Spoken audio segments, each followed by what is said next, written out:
Welcome, mad scientists, angry draftees, and high school sweethearts, to episode 362 of An Unearthly Podcast, streaming live on the 15th of July, 2020, and featuring Big Finish, Susan's War, Assets of War, written by Lou Morgan and starring Carol Ann Ford as Susan Campbell and Beth Chalmers as Veclin. I am Bill Sylvia, the Man in Black, and with me are Randy Ronson McCulloch, Oh, hot is too hot. Mad Matt Winchell, I'm about to open a rift into a maze to try and talk to a hag. and Tim the Enchanter Sheridan. I hope everyone is safe and well in these times. Oh, Planescape is a weird game. So I finally have broken down and bought a designer mask. I've been contemplating them. I figure if I can get one that has, like, the breathe vents in it, Mm-hmm. I might be able to wear it without dying of lack of oxygen. So I bought a mask a week or two ago, and I'm kind of regretting not having done it months ago. And the reason for that is because this was one that I bought off of Etsy, and it is so much more comfortable and so much cooler. Like there's more like internal airflow, but it still blocks things that it should, compared to the ones they give us at work, to the point where I can put it on at the start of my 8-hour shift, still feel comfortable at the end of my shift. Whereas the ones they give me at work after 4 or 5 hours, I'm dying to tear it off. So I Yeah. kind of wish I had bought this months ago.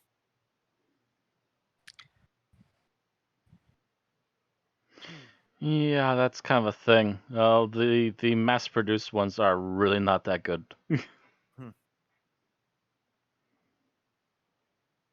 I also think the disposable ones were not most of the time made to be worn for five plus hours at a time. That's the thing too. Is I think the mass-produced ones like that are not meant for long periods of time either. Except, and the ones that are made for surgeons are actually much better quality. So. Mm-hmm. Well, those are technically mass-produced, but they're for a much more specific job. Yeah.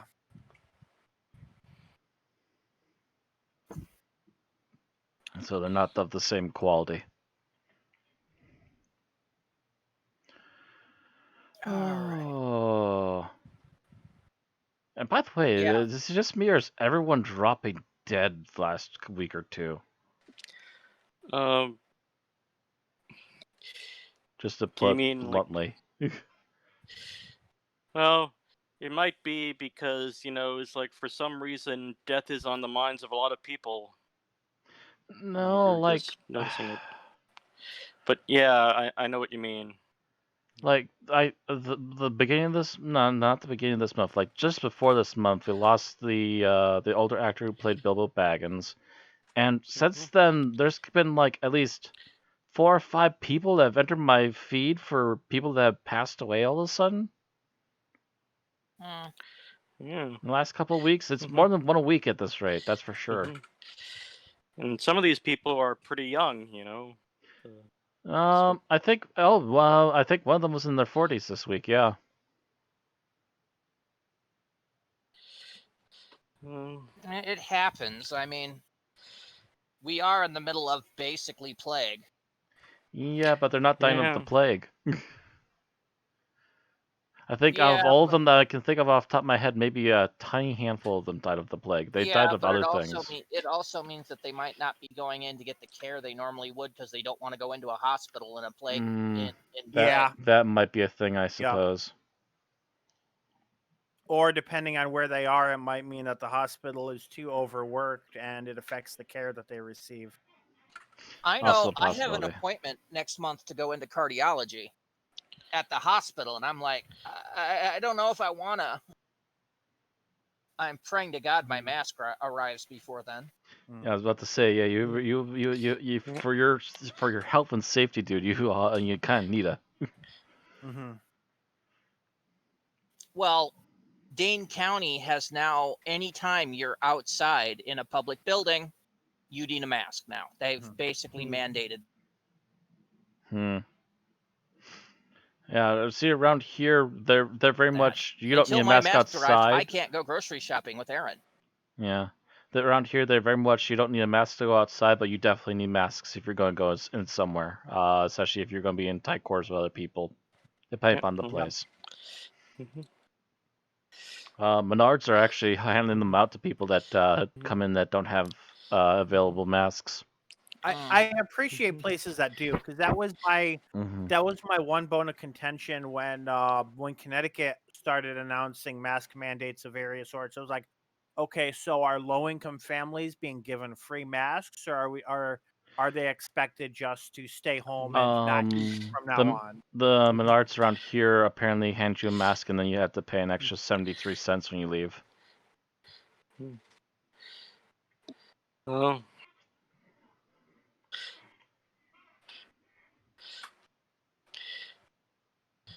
But yeah, it's.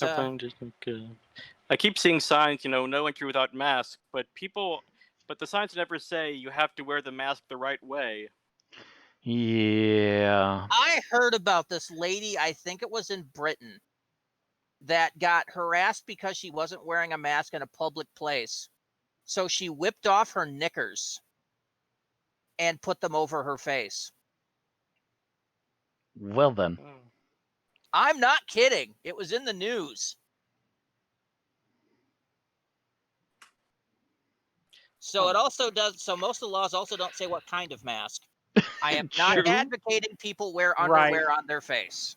Although related to that, one thing I've seen is some of the people who are like the anti-maskers and deniers and COVID's a hoax people have been starting to do masks that are made of mesh that basically just literally like meet the requirement but do absolutely nothing to block anything.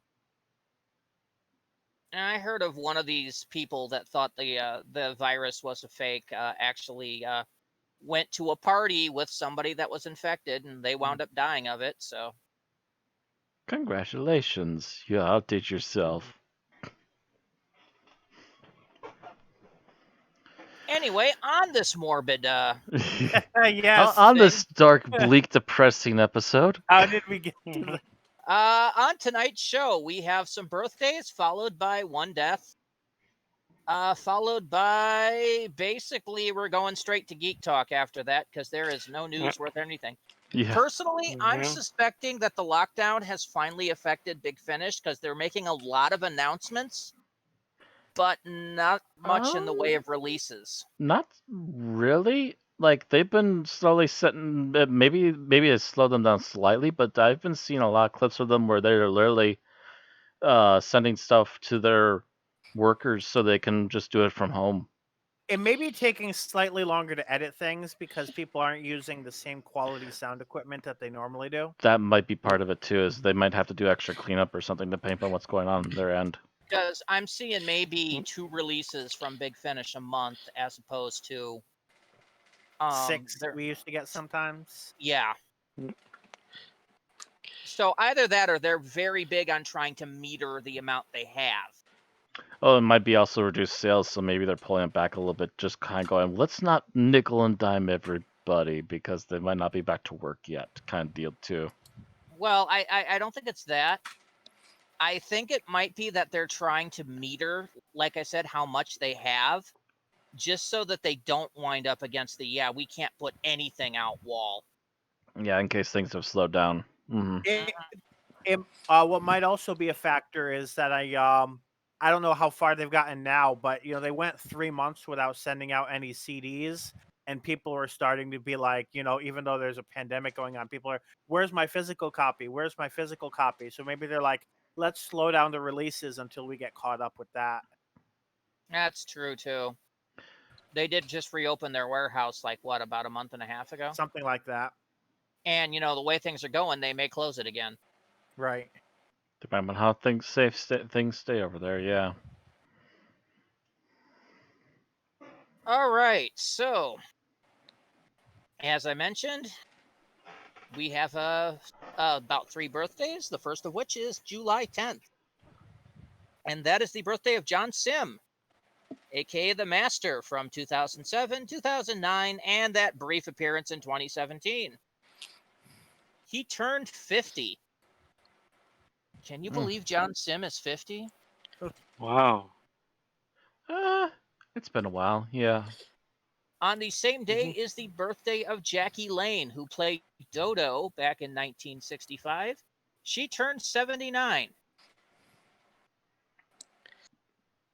Gosh, it feels like only a few months ago that we watched some of her episodes. Right. It probably was.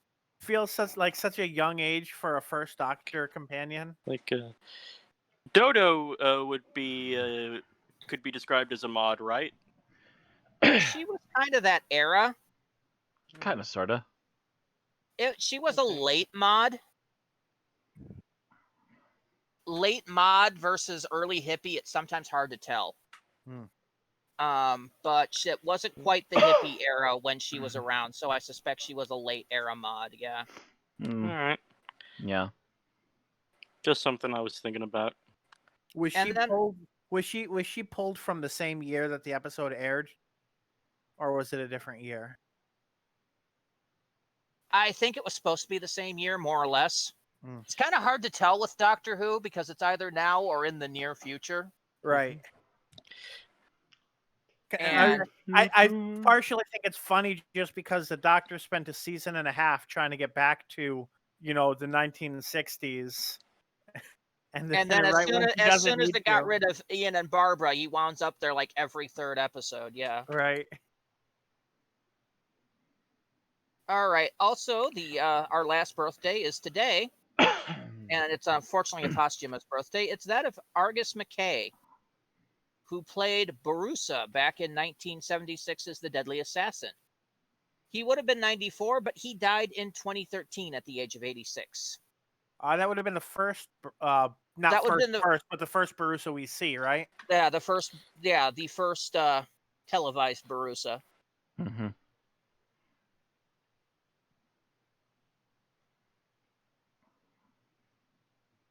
Another actor playing him in The Invasion of Time, and then we don't see him again until Arc of Infinity, and then we see him one final time in The Five Doctors. They say the Doctor went through regenerations quickly, but look at Barusa. Yeah, but we never know how much time has passed on Gallifrey while he's been out. Technically true. Gallifreyan time has always been kind of weird as to how it passes. Well, also, the Doctor hasn't passed 1 year for each year we see, too. Time has passed. Because between the second Doctor's appearance in Tomb of the Cybermen, where he basically states to be just shy of 500 years, and the fourth Doctor's appearance in Power of Krull, he's aged over 200 years. Mm-hmm. So, yeah. There's some time passing in there. Mm-hmm. And then by the time we get to the seventh Doctor, another 200 years has passed. So, yeah, there's some time. I think the only time that the passage of time has slowed down for a Doctor has only been recently. That is until the end of the Matt Smith era, where he had how many years at the end there? It slowed down because he was demonstrably lying about his age. Yeah. And I say that because just if you only count the stories that we see televised, the 10th Doctor goes through at least 5 years, and then he claims to only age 3 years, and that's assuming he spent no time off screen. So, yeah. Not true. What do you mean? The ninth Doctor claims to be 900 years old when he talks to Rose. The next time we hear his birth date was in the third season, where he claims to be 703. And then I think we hear 705 at you mean 905? 900, yeah, not 900, 903, 905, yeah. But even still. My point is more time than that passes. It's not even a question. Oh yeah, he's been lying on it about his age for years, considering he was 953 in Time in the Ronnie, and then 900 years when we got to Rose. So. Well, he said over 900. I believe was the exact Well, phrase. And it's he like, said 900 years of time and space, but then later on, I think it was the Titanic episode. He's like, I'm 903 years old or whatever. Yes. Where did he go backwards? So, anyway. Yeah. Anyway, I don't want that's to the take end of that our tangent. birthdays. We can deep dive into that for 30 minutes, but we shouldn't. Yeah. So let's move on. There's whole articles on the internet about this. At least one person I know has a 20-minute YouTube video on it. So I was gonna say Diamanda Huggins probably done a half-hour video on it. Knowing how she can ramble on this show, she'd probably even longer.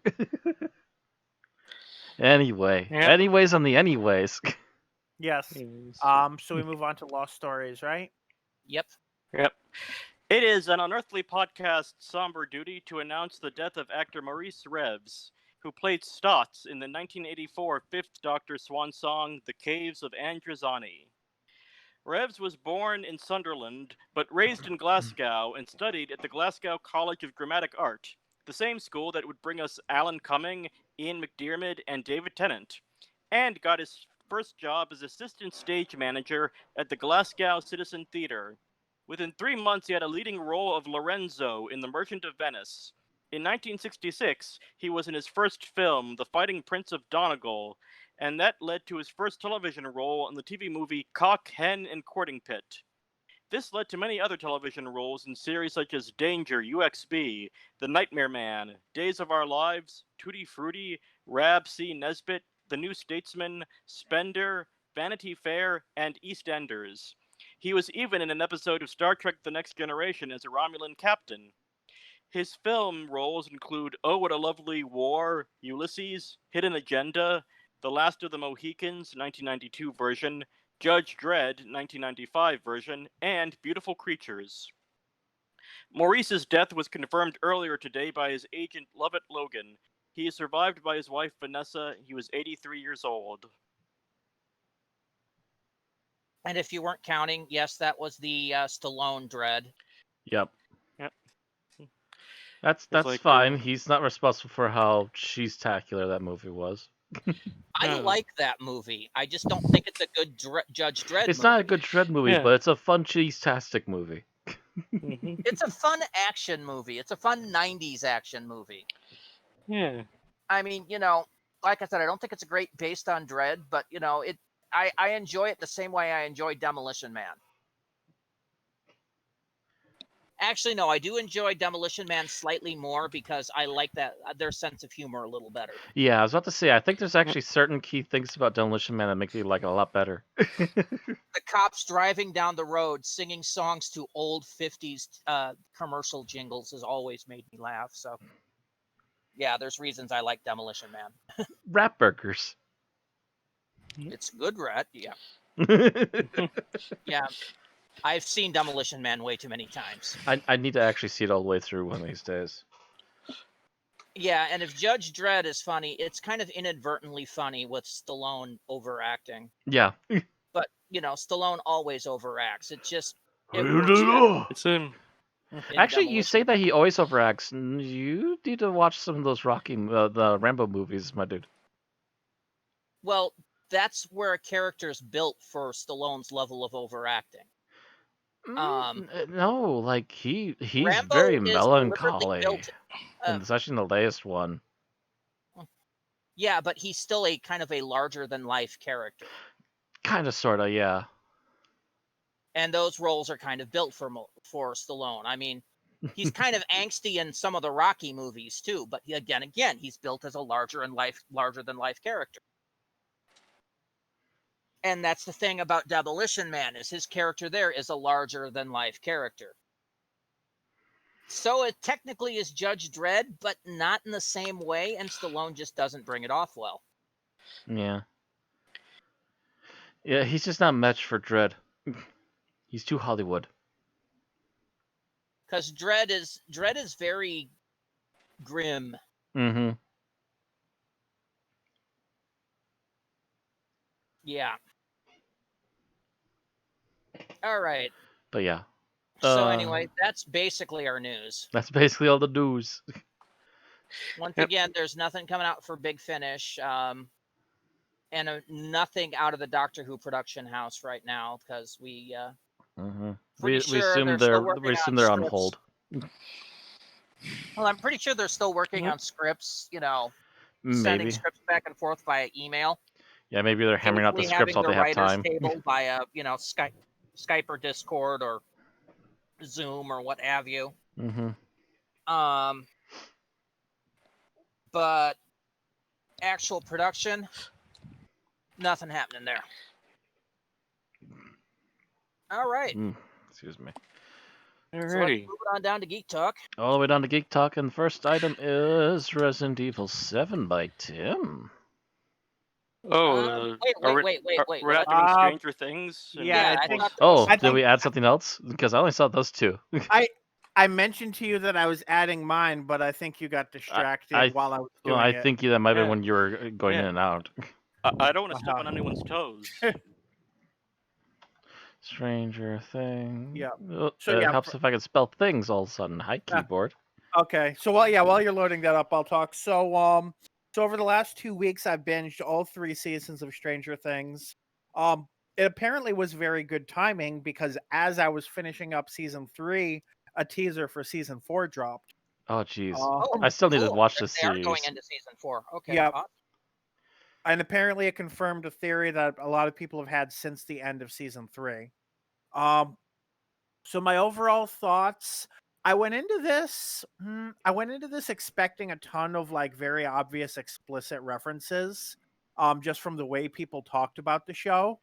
I didn't quite get that, and while I get that there's a lot of similarities and homages, it kind of left me feeling like, I thought there was going to be more references just from the way people talked about it, which is not a fault of the show by any means. Season 1 was absolutely great. Season 2, I would probably say just as good. Season 3, I think they started to hit some I should probably say what the show is before that. So basically, it is a show where a telepathic girl who's been the subject of government experiments kind of runs into a group of kids who has had one of their members vanish mysteriously. That's kind of the conflict of season 1, so I'm not spoiling anything beyond the first few episodes there. And it escalates to dealing with a large, giant alien entity.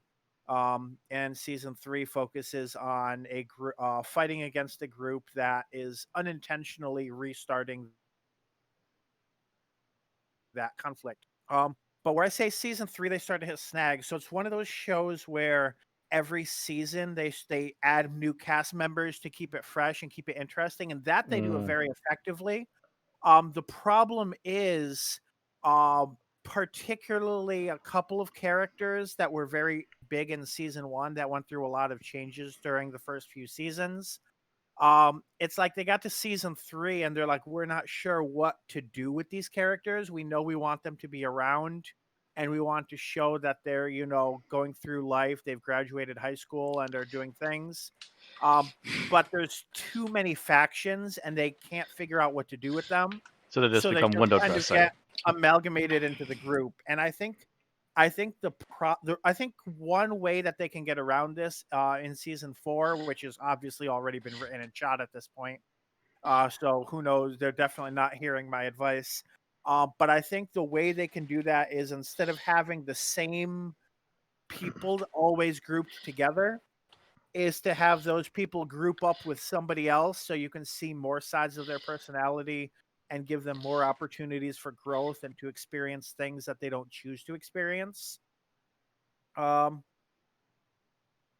than the trying to juggle too many people, there were also a lot of strong moments in season 3. So I would still say it's good, but I would say not quite as good, not quite as engaging as seasons 1 and 2. Partially, I think that's because there's a lot more. There's definitely CGI in season 2. I've seen BTS stuff. But I didn't actually sit down and see a scene. I was like, oh, they upped the budget. This is movie quality CGI until season 3. And while better CGI, like higher budget CGI can be a good thing, when somebody who hasn't noticed your CGI the entire show suddenly says, "Oh, this is movie level CGI," like it feels like the animated movie version of the show or the TV, the theatrical episode. That's not necessarily a good thing. I don't know if that's going to be a factor in season 4 or not, but I think that was a misstep. Yeah, especially if they've been technically keeping away from all overabundant CGI to the point that it gave a good standing point for where the first series was. And well, I can tell you what happened. The first season was kind of a sneaker. It was successful, but moderately so. The first season, they said that they went out of their way to keep everything practical. Even things that could be CGI were not. Which is actually a good standpoint to keep it at. If you don't have the CGI, it don't. That means when they got renewed for a second season, they had virtually the same budget. The second season exploded. The show became, meme quality. Its popularity grew like wildfire. Gotcha. So when Netflix went to up for them for a third season, they gave them a bigger budget. And they're like, okay, what do we do with this? And I don't know what it is about movie and TV studios that as soon as they get a big budget, they have to do like a big technology scene with a very obviously CGI machine. I'm not sure what it is. I don't know why they had to go that route. I mean, it's been proven possible by the 80s that you could have done big nasty monsters on a smaller budget still. Look at Aliens. And I think that's part of why I like the first so much more is that they like everything they did in season 1, you probably could have done in the 80s. Season 3 could not have been made in the 80s, not with everything that they did with it. Let's sigh. And I like it when they start to use that budget in amusingly ways. Like, anybody remember later seasons of Farscape, where they had like the episode where they were animated for some reason? Oh yeah. I remember that crazy bullshit. Yeah. Yeah, that was random as hell, but it was fun. And that makes it was me like think actual of the Angel Warner Puppet Brothers episode. quality animation. What was that, Bill? So and that makes me think of the Angel Puppet episode. Yes, which was another one where kind of sorta, yeah. Where they actually used like Jim Henson quality Muppets. Yeah, that's basically what they did for an episode of Farscape, is that they were successful enough and given a big enough budget that they just went, here, we're going to go sideways for an episode. We're going to spend more of our budget on just doing this one crazy episode, and then we're back to normal again. And boom, on track. Boom, boom.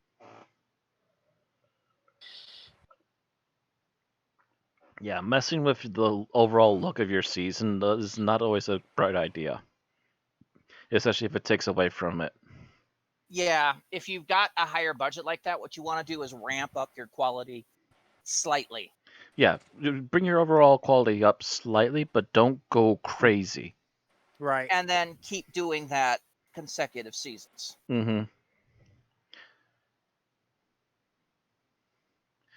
Yeah, you don't want to start off Ghostbusters with the Marshmallow Man already there. Right. You want to build to that. That's you got to build to that level. And yeah, I haven't seen the newer Ghostbusters, but like with the way trends like the ones I'm talking about, I could imagine if they had like a high budget Ghostbusters movie now, the first scene would be this massive CGI scene of what it looks like inside the trap or something. Actually, like that. Not inside the trap, but they did go bonkers with the effects, but the effects all felt samey in that last Ghostbusters, well, so no, it let's did not suffer. talk about that one. Let's hold this discussion until next year. Yes, hold this discussion until next year when the new Return of Ghostbusters 3 comes out. Yep. I cannot wait. Oh, I have hopes, but I feel like I'm going to be hurt. Please don't hurt. Anyway. You had something else to talk about, Bill? Yes. So Agents of Shield season 6, which I watched over the past few days. I had been watching up through season 5. I kind of took a break from it at a few times just because I don't know, I feel like the show had been varying in quality, and sometimes it was just really hard to keep track of what was going on, especially if you're not binging, if you're trying to watch week by week or month by month. So binging this season definitely helped. Um, Was it this was the final season? No, so season 7 is going to be the final season. Okay. Um, I which knew I they'd had announced the final season. I just couldn't remember when right, it was. and I had thought this was going to be the final season until when I went to watch it, I saw that season 7 had been announced as the final. But I just kind of assumed that since the Thanos stuff was wrapping up, that so would Agent of Shield. Apparently, the last season or two have kind of diverged away a little bit. So I've heard. I don't know for sure. Yeah. It's a lot less related to the MCU than it was, definitely. But this so season 6 is kind of related to season 5 in that season 5 was set in the future. Season 6, half of it is set in space, and it's following off of the stuff that or it might have been. This is like it's been a little while since season 4 and 5, and I was confused at the time. I'm not sure which part was end of season 4, which part was season 5, but I think season 5 was the one that was in the future, and then they came back. So this one is just as out there in terms of a lot of it being traveling in space. There's also stuff that happens on Earth. That said, I think it was an improvement. It was I would say easier to follow and more down to earth. There was major plots involving Earth. The big thing involving how the big question of the season being how somebody who had died in between seasons, character, not the actor, how another character now had that person's face. Uh, or they kind of resolve that, and then they oh yeah, I'll just say that they resolve that. The other thing is kind of not as relevant. Um, it's still very. I guess it still works for Shield, but there's a lot of supernatural elements, um, less than technological, which I feel like more and more becomes a theme with these shows. It's like I guess sci-fi isn't exciting enough. They need to involve Well, gods and to be magic to be and fair, the things. Marvel movies started adding in the supernatural stuff too. True. And I mean, like Ghost Rider was 2 or 3 seasons ago, so I can't exactly be like, "Oh, this is a new thing for Agents of Shield" either. Yeah, Um, Ghost that Rider usually is 100% supernatural. I think the that only said, exception might be 2099, that but said, don't quote I me on that. I always felt Agents of Shield most lived up to its premise when it was focused on like things you could see, things you would expect Shield from the movies to do. Things like and it was very tied into it had to be. It was very tied into the plot of Winter Soldier and things like that. And I think that's where Agents of Shield really lives up to its name. And the farther they get away from that, the more I'm like, okay, this is a cool show. Why is it Agents of Shield at this point? Because Shield Yeah, technically has its hands in everything, to be honest, in the So universe. like uh after Winter Soldier, essentially Shield is almost like the Men in Black. Like they're no longer affiliated with the government or anything like that. They're just their own kind of private entity. They're kind of recognized in this season as being like Earth's last line of defense, which may or may not be a quote from Men in Black. Now that I say that out loud, uh, Actually, yeah, I think that might be a Men in Black thing. like, um, but yeah. So I would say it was a good season. I would still say the show's a little off the rails, but if you're okay with that, then I think you'd enjoy the season. yeah. I honestly think Yep. we jumped the shark a couple seasons ago. I agree, but I think it's a little better than the previous season. So there's that at least. They And jumped yeah, the I guess shark, but that's they all I have didn't to jump the say. whale yet. It's not one of those shows that Mhm. jumps the shark and then just keeps jumping it as it gets worse and worse. I think this is kind of think this was a pretty solid season, as much as it could be post shark jumping. Yep. All right. Is that everything then? Yep. Sure, but it didn't. I'm sure I went over 5 minutes with both of those. Well, we're not. I don't think we're as worried about that right now, since we only had like literally 3 things before this. Yep. But speaking of which, so that means we're moving on to video games, correct? Yep. So Tim, Games, now it's your arcades. turn. Okay, so the past 2 weeks I played Biohazard, Resident Evil 7, or as it's known in North America, Resident Evil 7 Biohazard. Biohazard this- is just the EU name. Mm-hmm. Yeah. So this is the first time I've ever played a Resident Evil game. Or I think my friend gave me a copy of Resident Evil 6 for my birthday. I played it for a few things. I might go back to it, but Resident Evil 7 is the first game I've played all the way through, and it was a fun experience. Like 90% of the game, I was like, I have to go into this room. Oh no, there's a zombie there. All right, back up. Right, or like, where else can I go? Oh, I've literally been everywhere but this room. You know, I have to go in the room, but there's a zombie in there. It's like jiggling the controller back and forth, back and forth, back and forth. Like maybe if I just wait a few minutes, the zombie or the crazed man with the axe will go away. Gotta hide. And gotta hide. You know, all stealth and things. And it made me realize that, you know, I need a lot of practice in first-person shooter games or like the first-person shooter modes. It's because by the time I'm able to position the cursor over my target and pull the trigger, you know, the creature has already sauntered up to me and ripped my head off. You know? Yeah, that could be a problem. And it's it makes it even worse when your target is a moving target, as happens to be in a lot of these games. But I have to say that I did feel that the AI of the game was cheating sometimes, because I could have sworn, like, dude, that was totally a headshot. Like, it's like, and no, it's like I have like 20 full clips in my in my handgun. I go into a room with 2 molded creatures, and by the time I'm done just 2, you know, I'm out of bullets, and it's like, and I've already looted every box, you know, so it's not, now what do I do, you know?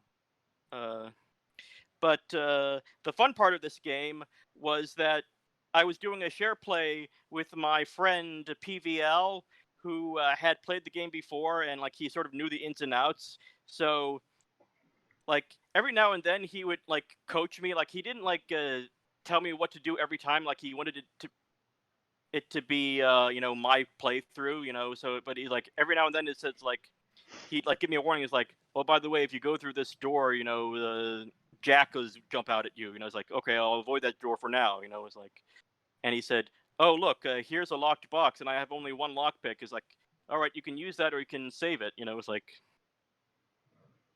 so, like I had some good coaching, except for the times so when he was yelling in my ear in the heat of battle. It's like, wait, go do this, do this. Oh, you're dead. It's like, wait, you didn't give me a chance to do this. Yes, like kind of panicking. But the thing I liked best about this video game was the setting of Louisiana. As someone who grew up in Jefferson Parish, Louisiana, and has been to the swamp, it was very atmospheric, and I do think that it was very it's a very appropriate setting for this kind of survival horror game out in the deep dark woods with all the gators and the critters and the swamps. It just adds to the atmosphere. Mm. So I wasn't able to complete the game. I didn't find all the coins, or I didn't find all the bobbleheads. Happens. But what I like to do is I like to try a game blind through. Then on my second playthrough, I'll look up an online walkthrough and figure out where all the stuff I missed is. Just so I can get that trophy. But I also played the 2 DLCs, Not a Hero and End of Zoe. And I think of my favorite of those 2 was End of Zoe, because you literally get to play as a carbon copy of Bayou Billy, where your only weapons for fighting the horde of sludge zombies is your bare fists. So and that was a relief of fresh air after constantly worrying about saving my ammo. You're now a competent melee fighter. Just go start belting things in the face. Yeah, it's like they say, your fists never run out of ammo. Unless you break your knuckle. In which case, Yeah. I got this second gun right here. And then next, we're going to go over to this tree here and punch it until a block comes out of it.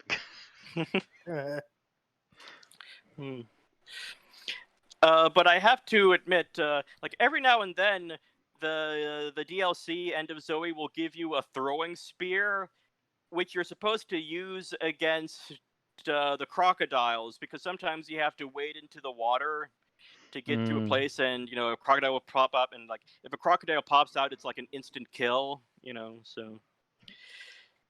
But Counter an instant kill, essentially. Okay. Yeah. There was an area in which I had run out of throwing spears, and so I had to keep dying from I had to haul ass through the swamp to avoid all the gators. I managed to beat the game, and I looked up a walkthrough afterwards, and I realized, and I should have realized this, is I could have been crafting spears from all the tree branches and pieces of metal I was collecting. I kept collecting pieces of metal and branches. What am I supposed? I don't know what to do with these. Maybe I'll. You were checking your menus. It's yeah. It's boy, is my face red.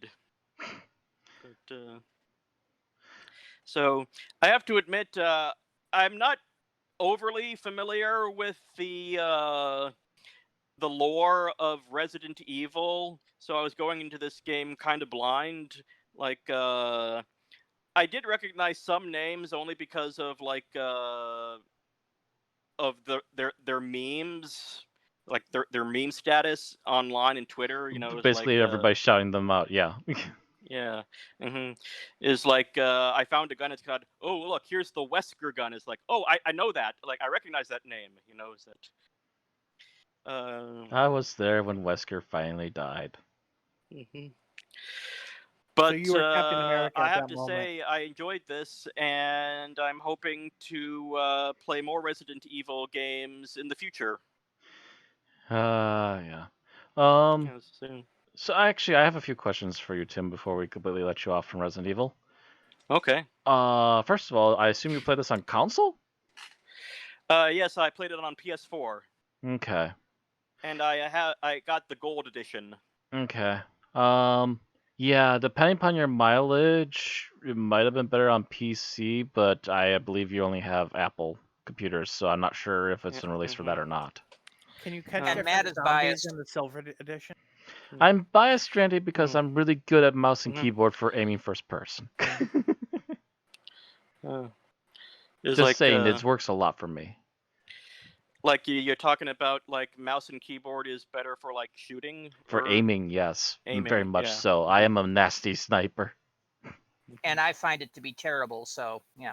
Yeah, again, mileage may vary. Maybe you just don't know it yet, but maybe you're better suited for a mouse and keyboard, but it's hard to tell. Unless you go experience that too. I hope to find out one day. Other than that, I do know, yes, there's a few throw-in references for 7 that do hail back to some of the previous games. You also mentioned you played a little bit of 6. I hate to break it to you, but that's apparently the bad one. Of all the numbered ones. There's some levels of mediocrity in some of the numbered games, but number 6 is widely considered one of the worst. Yeah. Well, like from what I played of 6, it seemed like a more straight up shooter than like a horror game. There's a couple of characters. Depending on which character you're playing, that game will change a lot of what you do in the game. And there are a couple of them that are just straight up action heroes. It's just like, well, that kind of takes away any of the horror. 5 was the last solid one. I've played 5. That is one where Wesker dies. And yes, as Bill was saying, that's also where you play Captain America, Chris. Chris the boulder holder. Well, no, I was referencing the Captain America. I understood that reference meme. Oh. I was like... there's just this moment towards near the end where Chris just goes completely like berserko action hero, and it's just like, okay, this is coming out of nowhere. Hi, Chris. But yeah, 5 is it's a little silly, but it's okay. 4 is really good. Because I do. 3 people seem to have mileage varying on 3. 2 and 1 are usually pretty good, and if you can get 0, is also supposed to be really good. Like in the other DLC, Not a Hero, you play as Chris Redfield. And so that's another name I was slightly familiar. Not as familiar as with Albert Wesker. You know, it was like Albert Wesker was the name. Wesker has been there since. Actually, I think he was even in Resident Evil 0. So technically, he's been there since the beginning and the beginning of the beginning. Chris was in Resident Evil 1 as one of the 2 playable characters, and he was also there for 5. Yeah. I had to double check my brain memory. Yes, he was there for 5. It's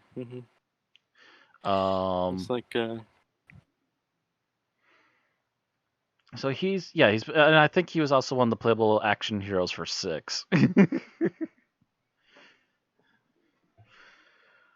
But yeah, the Resident Evil is 7 from what I've heard from multiple sources is a good comeback. Enter. Yeah. So is that it then? I just wanted to poke a few things there. All right. Yeah, but thanks for the advice about the. I don't know. Keyboard. Mileage may vary, but I do know that sometimes consoles don't always work well for people with first-person shooters. I'm just saying that's been a fact, and some people are perfectly fine with it. I used to be fine with it, but then I started playing them on PC and just went, never going back. It's like once you go PC, you never. I don't know what rhymes with PC. Moving right along. So, Populous the beginning. This is my one, my tribute to tonight. I've actually been really liking Populous up until this last week, sadly. I like most of the Populous games. I think, though, that they're a little long-winded, so they're not really that well-suited for a long playthrough. That being said, Populous the beginning actually does have a lot more promise than the previous 2 for being a long playthrough. There's an actual story. You are actually going to different worlds with different maps. There's different scenario setups, which occasionally can be a little annoying, but after a few moments of trying to study what they're doing here, you can go, oh, this is the answer, and do it. Sadly, the Populous the beginning has, despite being a really fun game up to this point, suffers the same fate for me as Dungeon Keeper 1. wherein I reach a certain level and suddenly the difficulty curve just hits so high that I feel like I'm face planting into a brick wall. Just all of a sudden, I'm sitting here, I'm barely keeping my village going, I'm barely defending myself. I send out a group finally, after defending myself for like a half an hour. The group gets instantly wasted the moment they get near any of the enemies, and I'm back to square one again. And this was a 2-hour experience on one map. And I'm just like, yeah, I think we're done. It's a sad bane of my existence that there's so many good games like this that just suddenly like, and this is like a little past the halfway point. I'm like 20 some episodes in, and all of a sudden it's like, and we ramped up the difficulty so hard you can't progress. Oh, dang it. So yeah, sadly, Populous is going on the same benchmark of really good idea, really well designed until somebody in the map maker just went crazy. Oh. Yeah, until I can find somebody that can help me through some of these, which is probably going to be hard to find nowadays. Sadly, Populous, the beginning, and Dungeon Keeper on the same shelf of want to play but can't until I get some help. Hmm. And that being said, I'm still working also on Planescape Torment, and man, despite the game not giving you enough hints at times, you can at least find a walkthrough, and this game is crazy. I am actually legitimately hoping to finish it in a couple more weeks so I can finally start talking about it and just go over stuff in there, because I started playing Planescape, I want to say in my middle school or high school years a little bit, but never got very far in it because I kept getting pulled away to other games. This game is mental. It is so open world that you actually do need a walkthrough guide if you're trying to get through content quickly. But yeah, that will be saved for another time. Just that I really like Populous, but be forewarned, you might hit that brick wall.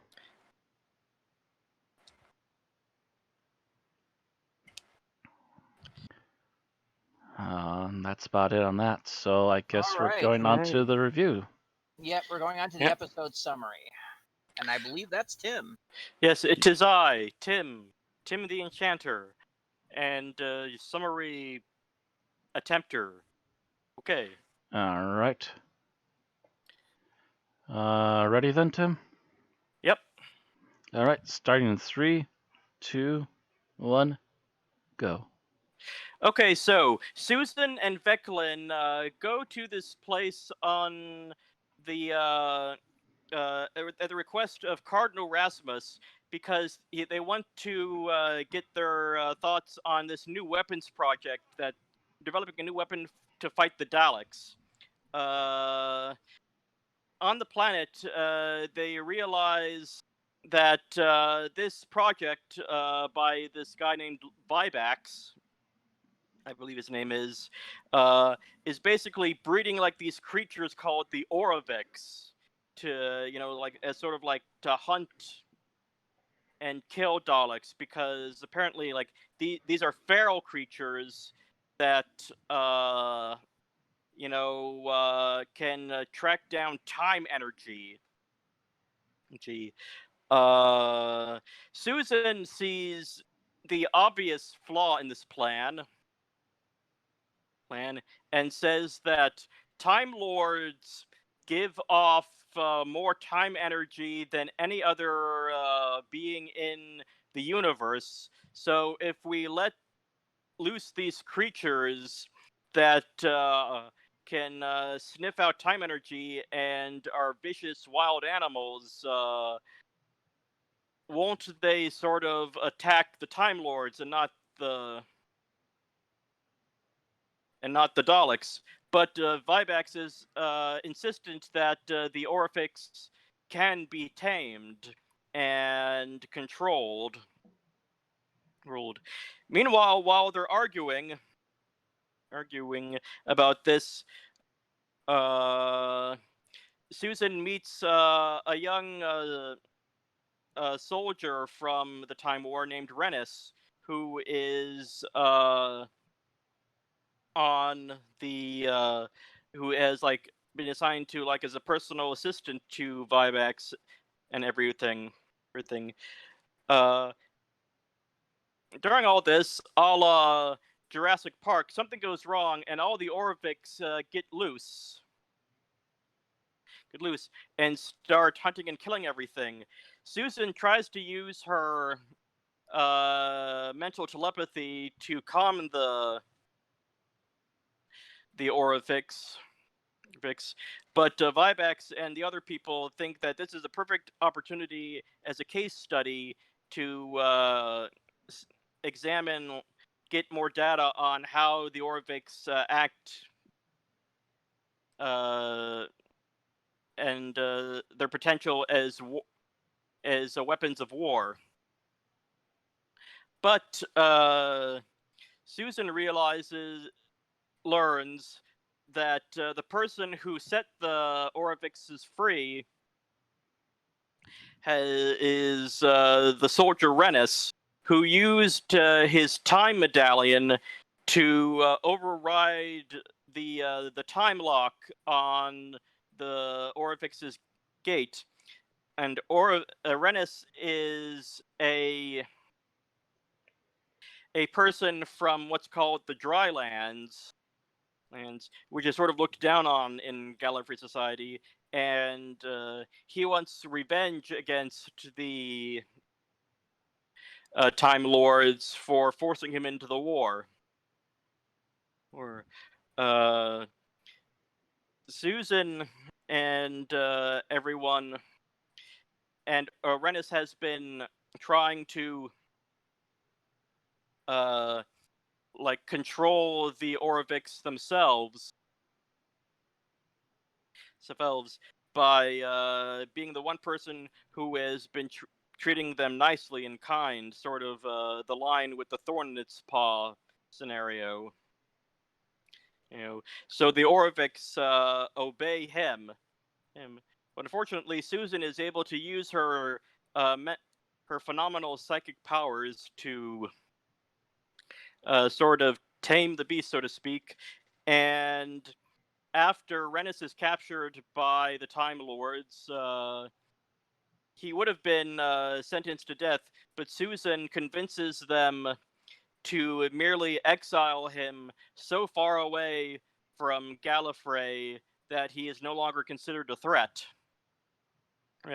And she warns Rennis not to try to come back to Gallifrey because, as she says, not all Gallifreyans are the same. The end. Okay, I was slightly late on stopping that, but you got that in roughly 5 minutes, 3 seconds. All right. Slight correction, I believe she says not all Time Lords are the same, which is relevant because he's a Gallifreyan specifically who's against Time Lords. Oh, right. My bad. Sorry. And apparently the Drylanders only have one life as opposed to the Time Lords' multiple regenerations. Yes. Yeah. Oh, sorry, I missed that point. Although that statement itself probably would have been decanonized by the most recent season of Doctor Who. Anyway. So let's talk not about begin what my gnashing of teeth. Let's talk about what we liked about the episode. Tim. I really liked this look at the lengths people will go to in wartime, and like how like moral boundaries can like not crossed so much as like keep being pushed forward, and how Susan is like a thing like whereas like there has to be a time when like you're more when the line like has to stay where it is, no matter how much we want to thing, and whereas like, we as the listeners know, the Time Lords not only cross that line, they dance over it. Mm-hmm. Yep. Mm-hmm. Like they cross do a it. limbo over that thing. and then they turn around and shoot the line just for funsies.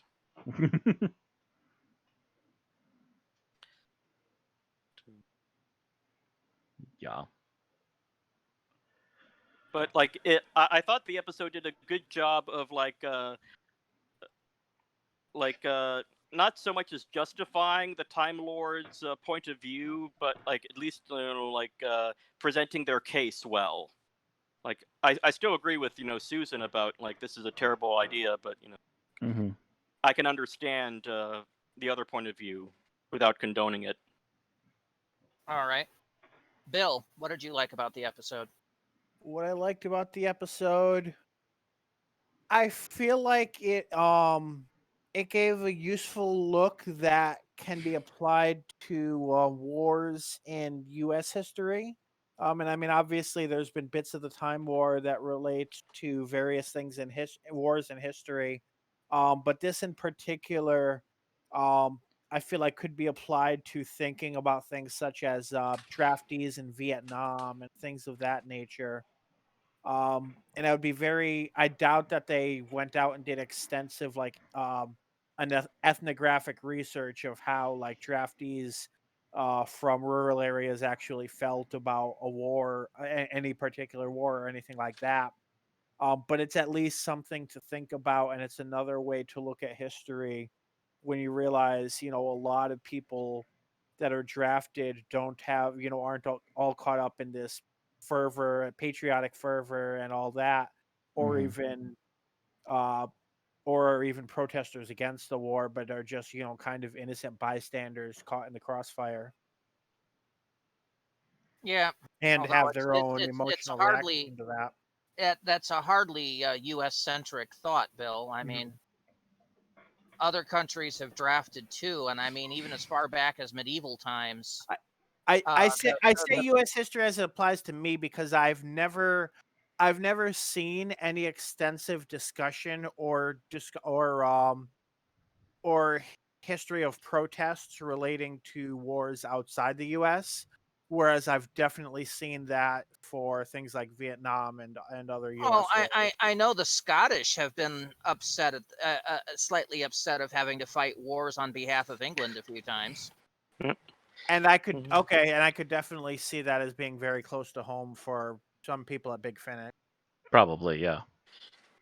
Also, not even with the drafting thing, I feel like there's maybe some commentary here about things like Guantanamo Bay and stuff like that. Like, there's some nasty, shady stuff going on here. The Time Lords are keeping very hush hush. Mm. I don't really see that too much, Matt. By the way, it's your turn, so. My turn for something I liked. Let me think. Something I liked. I liked the pacing the hell out of this episode. I literally was going to sit down, start this episode up, and do something in the background while I listened. For whatever reason, this episode I didn't even need to pop anything up in the background. I literally just started listening and then just sat back and took it all in. It, it's like, well, yeah, it's like about 50 minutes long. Barely felt like a half hour to me. All right. So I liked the whole concept of a biological WMD, essentially, is what these were.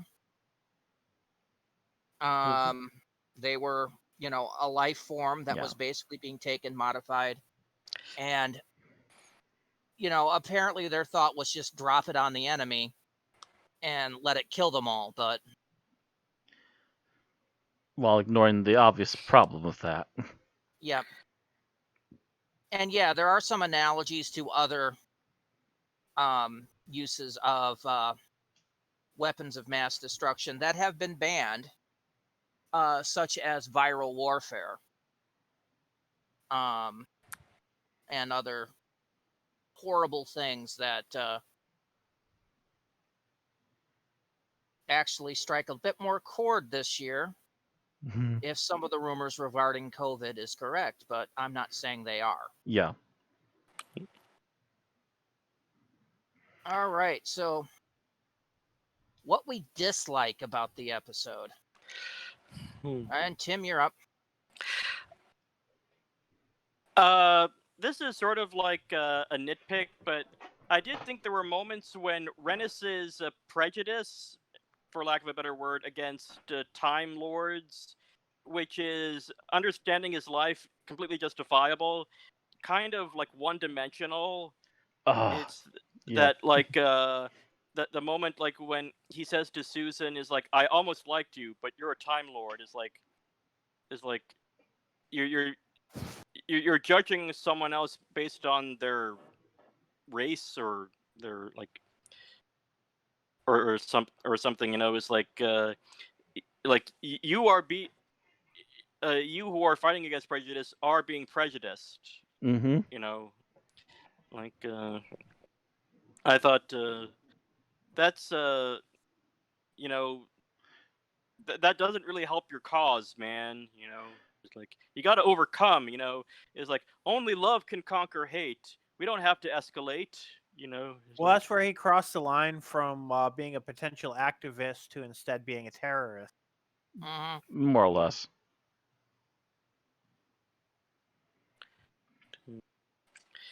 But I'm like I was hoping like he at least like see the goodness in Susan. You know, it's like because who could hate Susan? You know. Apparently, this asshole. Yeah. Yeah. Apparently an asshole. Apparently an asshole can hate episodes Susan. in this episode. Well, and look but at the who other she's surrounded assholes are by. Time Lords, and they're all assholes anyway. Who here's an asshole? You! Dude, I'm surrounded by assholes. Keep firing, assholes! And this is why the Time Lords lost the war. They were actually the Spaceballs. They come plaid. Does that make Rassilon Lord Helmet or President Scroob? Scroob. Okay. Bill, what did you dislike? So what I disliked was that I feel like Apana was just like it was like they built up this character that seemed like she was going to be important to the story, and then like you can really summarize. I kind of spaced out during the summary, so I'm not even sure if you even mentioned her once. I forgot. But you easily could summarize this episode without mentioning her once, and I feel like that, like, you know, they're like, oh, you know, she's this Time Lord officer who has this history with Veclin, and like even Rennis is talking about like how close Veclin and Apana used to be, and I'm like, but where's her role in the story? Her role in the story is to be a victim to the monsters and regenerate. Yeah, pretty much. But like she didn't even do that well because it's like she didn't even add like angst. Like, you know, she didn't she added a moment of anger and that's it. She didn't add pathos to the story. You know, she didn't Not like particularly. cause somebody to like be she wasn't even properly fridged is what I'm saying. Like she didn't even motivate somebody to accomplish something. She just was kind of like there to die, whatever. Yeah. That's basically it. She's literally there to be the unnamed camp counselor in a Friday the 13th movie. It was a waste of an idea that seemed like it was going somewhere. Yeah. Or at least could have gone somewhere. She's the blonde camp counselor that gets attacked in the shower and killed within the first 15 minutes of the movie. Oh, the first 5 minutes. First 5 minutes? Okay. Yeah. Then you do the opening credits.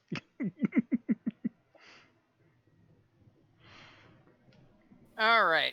That or Matt, she's a character they pass by on the road. You're just like over to me, and literally everyone before me took ones I was thinking of. I'm sorry. I'm trying to think if there's anything else that annoyed me in particular. Don't get me wrong, this has really been a really good episode, but yeah, there are some things to nitpick slightly. I guess the only problem I have is I really don't have a for sure visual on the monster, other than the fact that it's some sort of ground-based thing with claws and nasty, sharp, pointy teeth. It's a bunny rabbit! That's a nasty giant bunny rabbit if it's forcing open doors. But yeah, apparently that's the thing too, is that they've had these creatures around for a while on Big Finish, and they've yet to like do anything even Yet slightly to have an visual with them. illustrator draw one. Yeah, Right. there hasn't been a fan art, an illustrator, or anything yet. I was joking before we started the podcast that since the actor who plays Vibax was killed by a xenomorph in Alien 3, that I would just substitute one of those in for the Orovix for the title card. It's either, again, they're too big to be a xenomorph, and they're not as silent and deadly as a xenomorph usually tends to be. So that, as funny as the notion as that is, it doesn't quite pan out for these creatures. I also think the similarity is uncanny, just because one guy's killed by an alien creature because other people are too obsessed with, controlling it and profiting from it, and he goes on to play another role where he is obsessed with controlling and profiting From in a another different monster that's about way to murder from an everybody. alien Yeah. monster. Yeah. All right. Speaking of that character, Oh, since you've just given me a good segue, Okay. To Vibax. my dislike was that character because the fact that he was way too cliche. oh, that's true He, too. he was every freaking war profiteer ever, with no redeeming moral values. He's Wayland Yutani, but in physical form. Mm-hmm. Except I think his victory, I think, was his main goal more than profit, but It's the same that's thing still though. one It's dimension. it's still Yeah. it's still more or less the same reason for the lack of morals. Right. Mhm. It's like he's It's slightly more moral in the sense that you know that he's not going to go and sell it to the other side. correct. But he's not. That's not a huge bar to clear. And his immediate dislike of Susan is just Douchebag I'm alarms on are going off. I'm Woo, woo. I was honestly expecting the one thing they didn't do, which I was expecting them to do, was try to lock Susan in with them in order to kill her. Oh, actually, the one thing I was thinking that they might try to do is give him his own comeuppance and get eaten by his own monster. Didn't do that either. Yeah, I think they were saving him to reuse. Less sigh. Because remember, they were coming out with a whole bunch of Time War audios. True. Yeah. They're trying to set up a plethora of people, even if some of those Kind of people are a assholes. combined Time War He'll- universe, because they had Gallifrey, Yeah, they he'll had probably appear in a Gallifrey box set sometime in the Eighth future. Doctor Time War audios. Yep. Yeah, War Doctor Time War. Yeah, they had a whole bunch of shit. Yeah, sadly Anyway. they can't do any more to War Doctor. No, they can't. Right. Which Favorite I think scene? is why there's so many references to the Eighth Doctor now. Mm-hmm. Yeah, because they're probably handing a lot of what would have been the War Doctor Mhm. stuff over to him. At this point, yeah, because he was part of it. Yep. All right. So, favorite scene, Tim. I love the scene near the end where Susan asks Rasmus to like help pardon Rennis by saying, "Is like, after all, your influence is higher than mine," indicating that she had overheard what they were saying about their plans to use the Orvix in spite of Susan's strong recommendation against it. Or that she might have psychically picked up on it too. Who knows? Yeah, but is like, I love those moments. Is like when you think, like something has slipped past the hero, but like they realize is they know the game. I think they're starting to realize know. that Susan is a bigger threat for them than the Doctor. They know what's up. All right. Bill. So mine is kind of a joke favorite scene, but that's okay because it leaves the serious ones to you guys. But this one just made me laugh, and that's Rannis is talking to Susan, and he's like, "But you're a Time Lord," and she's like, "Well, that depends on I think I forget the phrasing, but she's like, "That depends on who you ask." And I'm like, "Oh," so they're referencing all of the fan debates of, does Susan count as a Time Lord, and all of the cans of worms that come with that question. Also, the canonical question on that is the fact that there's many Time Lords that don't count her as a Time Lord because she ran off with the Doctor. Mm-hmm. They don't count the Doctor as a Time Lord because he's a fucking renegade. I mean, she never went to the Academy. We've never seen her regenerate. We don't know if she's able to or not, and all of those questions are kind of wrapped up in that moment. Yeah, there's a lot to unpack. After Carol Ann Ford retires. Most likely, but the question I have in my mind is Time Lord a race or is it a title that people can aspire to? That is the big debate, Tim. Yeah, that's kind of a both thing at the moment. They haven't really discerned it down a bit. According to the last season of Doctor Who, again, Matt Nash, the Time Lord's now a race.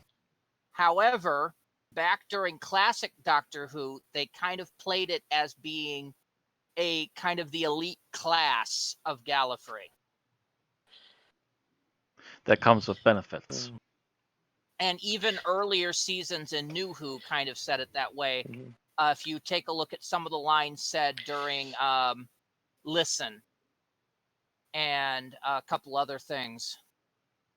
I think one of the John Sim episodes kind of references that as well. I'm trying to remember the phrasing, whether they say like become a Time Lord or they just say go to the Academy. Not remembering the phrasing. I think it was just sent to the Academy. Okay, so maybe not then. But I'm pretty sure during the Moffat era in Listen, you hear one of the Doctor's quote parents unquote say, but he'll never go to the Academy and be a Time Lord. So, us meaning that at the moment he's just average Gallifreyan. But again, they seem to waffle back and forth on whether it's a race or a class.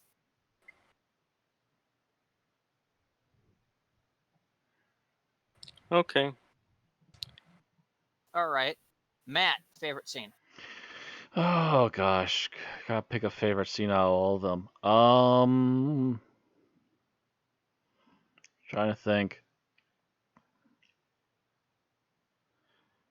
Oh gosh, there's trying to distill this down to one scene. I guess I'll go with the moment that Susan had alone with what are they called again? Bring this back up. The Orviks. The Orviks. The moment she has alone with them in the, I think it was the weapons or the munition room or whatever it was.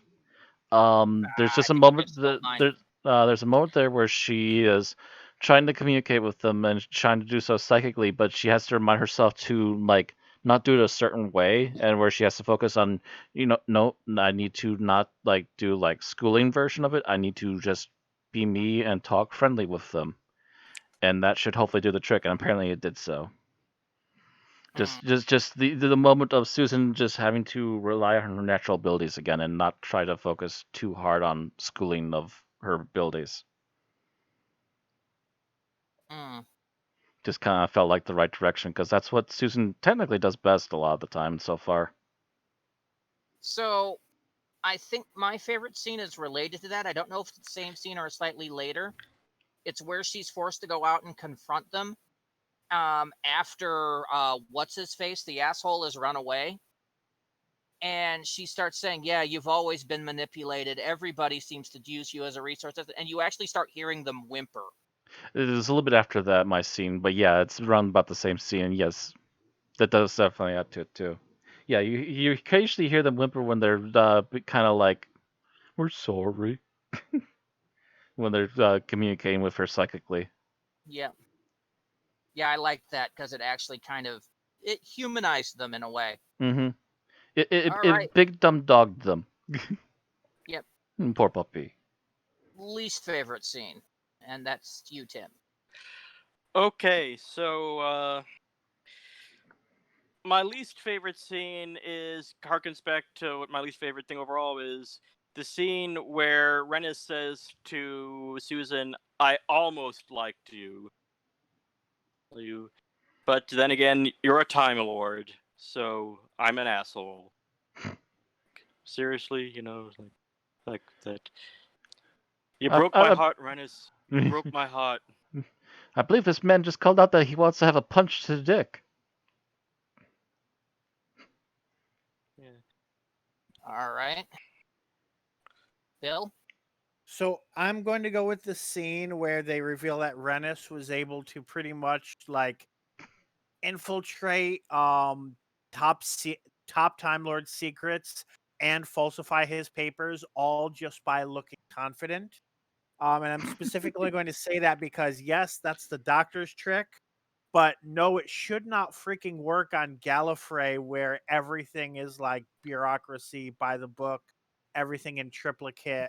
Like Yeah, even if the Doctor doesn't anyone get is away with going to that. double check your ID, it's the freaking Time Lords. Yeah, even the Time Lords don't let the Doctor get away with that kind of stuff. Especially when you know how the Gallifrey ID system works. By bio extracts. Right. Yeah, it doesn't make a lot of sense. It's not just paperwork. Screams a lot. Nope. Yeah. Matt, your least favorite scene? Kind of a similar note. We're in one of the main war people's rooms, trying to use the computer essentially to scan and figure out what's going on and where things are, and it's out of date. Are you kidding me? Again, the high and mighty bureaucracy that is the Time Lords would not allow like technology to fall so far behind that it's damn near useless in its own vicinity. Part of that might be that this is a facility on the outskirts. That's what I think they suggest. Yeah, that all the resources are going toward Gallifrey. But they also suggest that all of it's going to whatever projects, and it's like not necessarily. They would still need to also keep. But if you're going to keep your secret secret, you also still need to update all of your hardware to keep the secret secret. Yeah, but there's also the matter of intelligence. If suddenly you start diverting all this funds and all this up-to-date technology to this planet out in the frickin' outback, the Daleks are gonna go, we need to raid that. Well, it's already kind of happening with all the stuff they're doing, but it's a muddled mess. It's a war mentality. It's the reason military intelligence is a contradiction in terms. But I kind of just chalk that up to the fact that every general, every admiral wants the equivalent of millions of dollars for their plan, their strategy, there's only so many resources you can get across the universe without being jumped by Daleks, and Gallifrey stretched to its limit. Mm-hmm. As the counter argument, I mean, this guy is, the big inventor who's apparently had many successes, so you'd think he would have had a bigger budget line, but still. Yeah, he should have had enough budget line and would have known that there was a weakness like this in his system and would have demanded it fixed by now. Then again, he could have just been an Edison and, had cashed in on other people's ideas. That's true. Possible too. He was definitely overconfident, so that's definitely a role there. If he's just like, well, we don't need to contain them because we just need to be rubber stamped and then drop them off, at the nearest Dalek fleet, he's not going to be too worried about. If egos were rocks, his was a boulder and about crushed him. Yeah.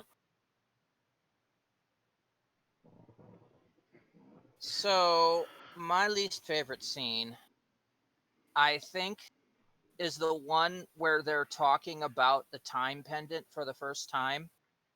Just because they seem to draw it out a little too much. Just a wee bit.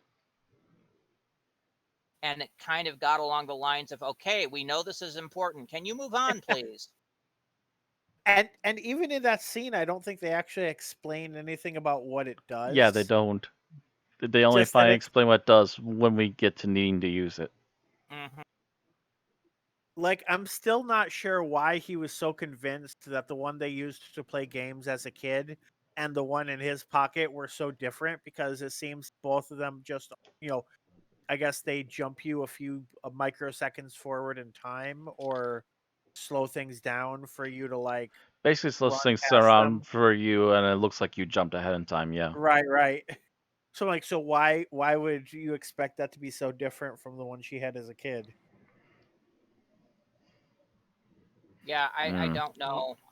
Yeah, it never really explained it.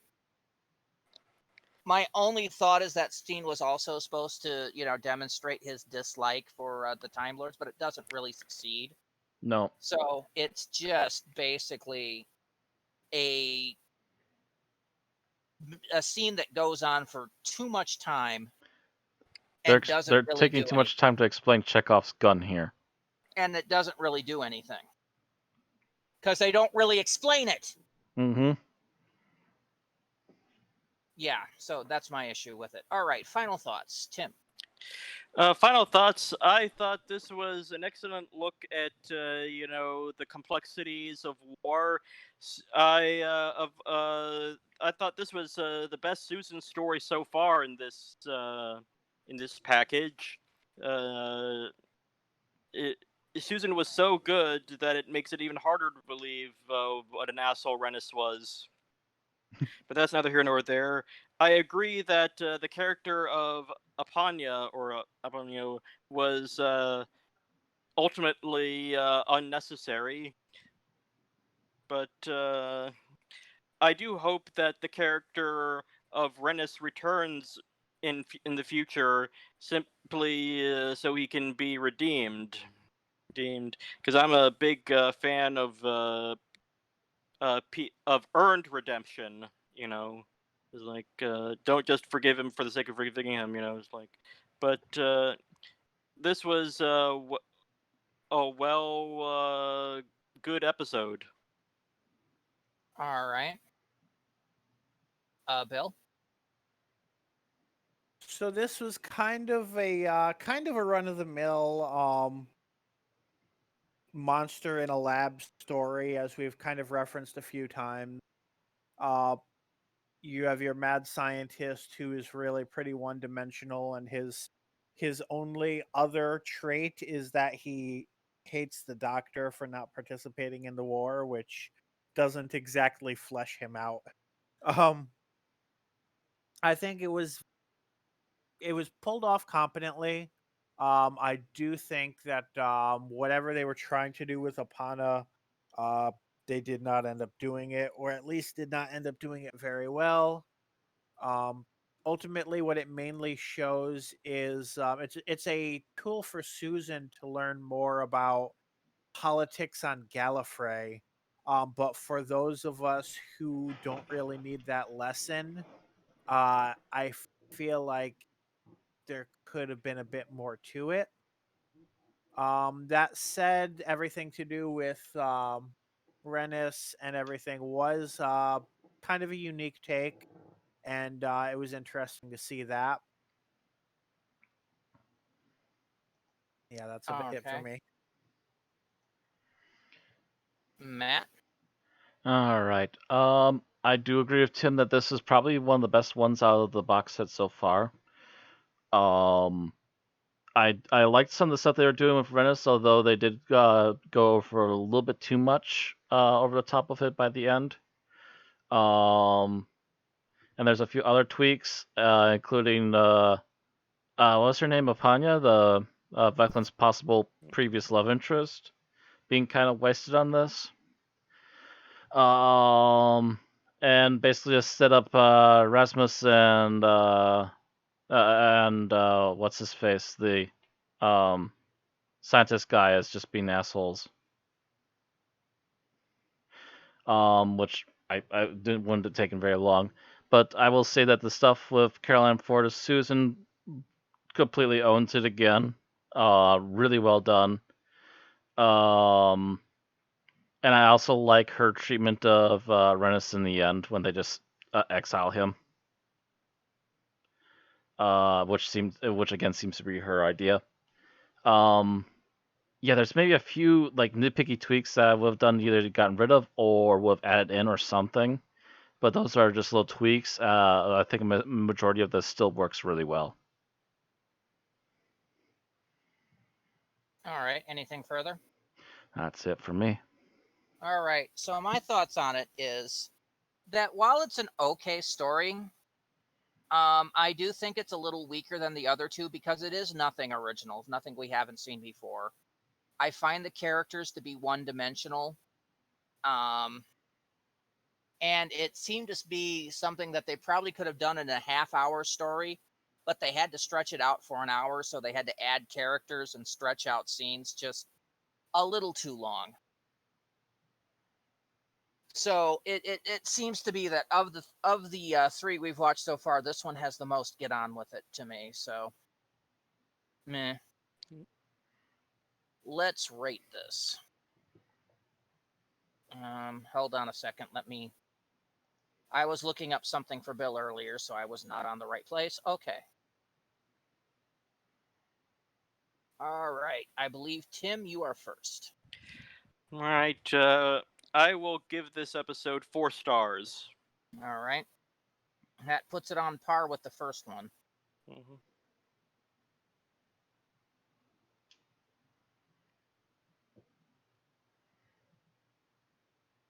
All right. Yeah, just sorry. I'm having small technical issues, but Oh, I'm I using a simply mouse haven't that had enough of those today. I'm using a mouse that tends to, every time I unclick, it right clicks. So Oh, joy. yeah, I'm not a lot of fun. Okay, Bill. So I would be next, and I'm between two scores, but I think I'm going to round up, which makes it a 4.0. All right, Matt. I was kind of thinking 4.5. Really, despite all its flaws. I liked a lot of the other stuff, despite those flaws. I really Mind you, did. that puts it on par with the previous two that you've reviewed. Yeah, it's slowly edging up there for me. I have to see what the next one does now. Yeah, I've got to go with the group and give this a 4.0 because it's not worth any further than that. I'm super positive about the Susan Chronicles here. Well, yeah, but I mean, I liked the last one, The Uncertain Shore. I liked that one. I really like this one too. Like I I said, I didn't was like gonna this one play as something in the much. background, but it captivated me so quickly that I'm just like, you know what? I'm just gonna listen. All right. Well, anyway, that averages us out to a 4.1. Which is still not a bad score. Stop right-clicking, damn it. Have you tried turning off the mouse and turning it back on again? Yes. I've Damn. unplugged it and plugged it back in. I've done 1,000 things. It's just a crap mouse made by Amazon. Oof. Anyway, that comes in at number Yeah. 140 out of 349 things reviewed. It is on par with Oxygen, The Daemons, The Pilot, The Space Museum, The Brink of Death. There's a lot of things on this list. I'm trying to look for any more Big Finish. The Chaos Pool. And it's better than Destiny of the Doctor, Hunters on Earth, Sixth Doctor, Last Adventure, Stage Fright, First Doctor Adventure, The Great White Hurricane, Big Finish Class, Now You Know, and it is worse than 10th Doctor Adventure, Death and the Queen, Sixth Doctor, Last Adventure, End of the Line. There we go. Again, 140 out of 349 things reviewed. That's all we have to say about Susan's War Part 3, Assets of War. All right, so please let us know in the comments if you've listened to this story and have an opinion on it, or if you want to give your opinion on any of the geek talk we talked about today. Don't forget to like the video if you feel that way, and of course to subscribe to get our YouTube exports, and to follow us to keep getting our new streams on Twitch. All right, next week we are concluding Susan's War with Big Finish. Susan's War, The Shoreditch Intervention. Written by Alan Barnes and starring Carol Ann Ford as Susan Campbell and Paul McGann as the Eighth Doctor. Hmm. See you next week. Good night. Good night.